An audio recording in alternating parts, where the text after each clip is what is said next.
And guys, manguha naman kami ng ano ngayon, ng sea urchin. Yung ditong tawagin sa amin.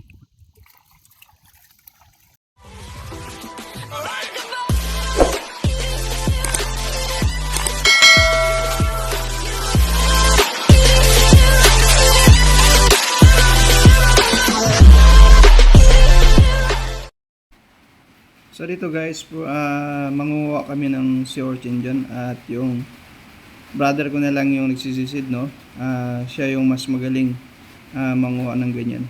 Ang pagkuha niyan guys ay kailangan mong sungkitin yung sea urchin para ipasok doon sa net. So yan, kung makikita nyo, inangat niya, andun meron na siya na ipasok dyan. So hanggang sa mapuno yan, kasi matinik po kasi yung yung sea urchin, kaya kailangan ipasok dyan. Tapos mamaya makikita nyo kung paano tatanggalin yung kanyang tinik. So yun guys, sisid pa rin siya hanggang sa mapuno niya yung net na lalagyan. So ang ganda dito guys, tahimik ngayon yung dagat, no? Hindi siya malakas, kaya saktong-sakto manisid. Nag-ano rin kami diyan, naglambat kami diyan, kung saan yung nakita nyo doon sa unang video ko.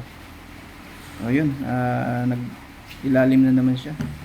So kukuha na naman siya ng sea urchin dyan sa ilalim. At dito guys, yung kasama ko ay nagpi-prepare ng aming pananghalian. Gagayat-gayat siya ng isda para gawing kilawin. Ayan, kung makikita nyo yung brother ko, meron naman siya na ipasok. Ayan, oh. Yung isa ay busy sa pag gayat-gayat ng isda na nagkikilain. Ayan, sarap ng isda na yan guys, sa kinilaw, no? Ayan, tanggalan niya ng kaliskis yung isda bago niya hiwain. Masarap mang isda guys. Tapos dito kakain sa gitna ng laot, no? Yung tuwang-tuwa siya, oh. Inuhugasan niya pa yung kanyang sangkalan. Ayan niya pala yung pinsan ko, si Rapi. Yun yung gwapo namin pinsan. Ayun, oh. Ang galing niya maghiwa guys, oh, kung makikita niyo. Akala mo yung isa siyang magaling na butcher. Ayan guys, yung kapatid ko, busy pa rin sa pangunguha. Ninuhugasan niya yung kanyang nahiwa na isda. Sarap kasi magkilaw yan guys, sanay sa dagat yan. Araw-araw na sa dagat yan. Kulang na nga lang tubuan ng buntot yan para maging sukoy. Hindi, ang totoo niyan isa siyang tour guide doon sa El Nido, Palawan. Malaking bangka yung kanyang sinasakyan. Ayan, nagkaroon lang ng pagkakataon na magsama-sama kami dito sa laot. At pare-pare kaming walang pasok sa trabaho. Ayan, oh, ayan na yung kanyang mga hiniwa, no? Ayan kasi yung huli namin guys sa lambat. Sariwang sariwa guys. Ayan, nagdagan niya pa guys. Ayan, masarap yung isda na yan. Ayan, habang yung kapatid ko ay busy sa pagsisid. Ayan. Bawat kaliskis niya guys, naghihiwa siya. Ay naghuhugas ng kanyang sangkalan.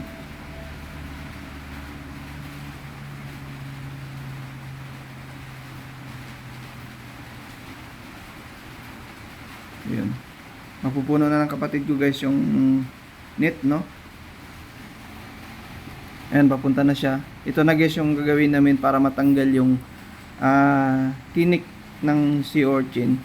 Yung net na yan, kabilaan kami, hilain namin yan, tapos isi-shake lang namin. So habang gumagalaw dun yung sea urchin sa loob ng net, unti-unting nababali yung mga tinik nila. Kaya ayun, madali na lang siyang mabuksan, kainin. Kasi wala nang tinik. Masakit po kasi yung tinik niyan guys. Kung matinik ka sa paa or sa kamay mo, sobrang sakit niyan. Medyo may siya, may poison yung kanyang tinik. So yan, ganyan lang ginagawa guys, no? Inaalog-alog hanggang sa maubos yung tinik niya. Ayan. Ako yung dito sa taas, yan naman yung sa baba. Oh, shake. Ayan.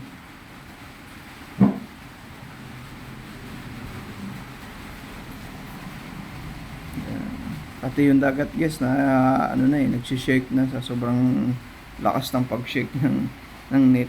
So marami-rami na kaagad yan guys nung isang kuhaan.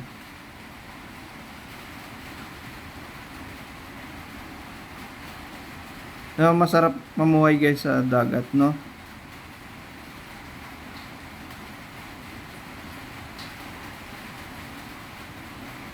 Ayun, tapos na.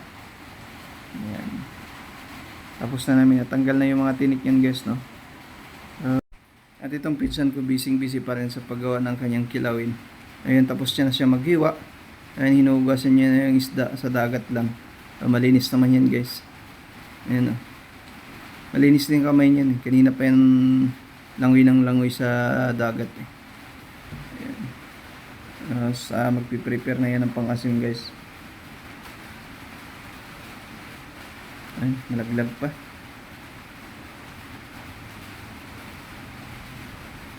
Ayan na yung pang-asim guys. Nalaglag ulit. Ayan, hihiwain niya na yan. Sarap yung pang-asim na yan guys. Doon din sa tanim namin. Nagpitas kami.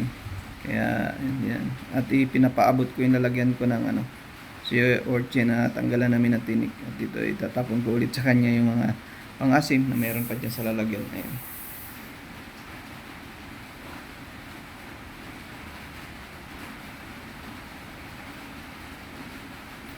So, ito na guys, kung makita nyo, wala na siyang tinik. Kasi mahaba talaga tinik niyan. Ayan, bubuhos ko na lang dyan sa lalagyan. Magsisisid ulit ang aking brother. Ayan, galing. Wala ng tinik guys. Ganyan lang kadali guys, mga ng si Orchien para hindi kayo matinik. Ilagay lang sa net, tapos saalugin nyo lang po. Kahit sa mga balde po, pero kailangan malaki yung balde. Kasi yung laman ng isang balde, baka 3 piraso lang. So, ayan. At ito guys, susubukan ko magbukas. Tinitingnan ko so lang, nung unang bukas ko dyan guys, is medyo payat yung si Origin.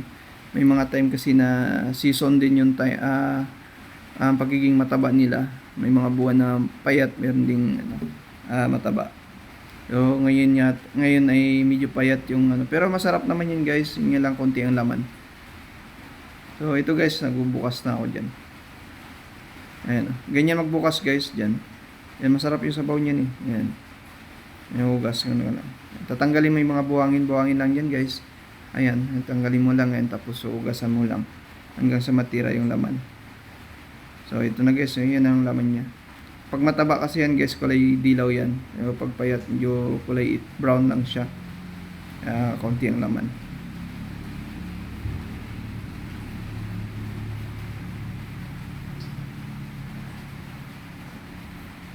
So, ito magbukas ako ulit guys. Ayan, nag-enjoy ako. Masarap kasi.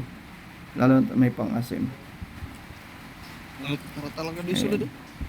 Wala talaga payat pa rin. Pero may mga nakuha kami diyang matataba guys. Yun, nagkataon lang na yan lang yung nahagip ng video ko. Yung payat. So, yun guys. Sana nag-enjoy kayo. Panoorin nyo na lang po ang aking mga long form video dito sa PL Mix Vlog and PL Local.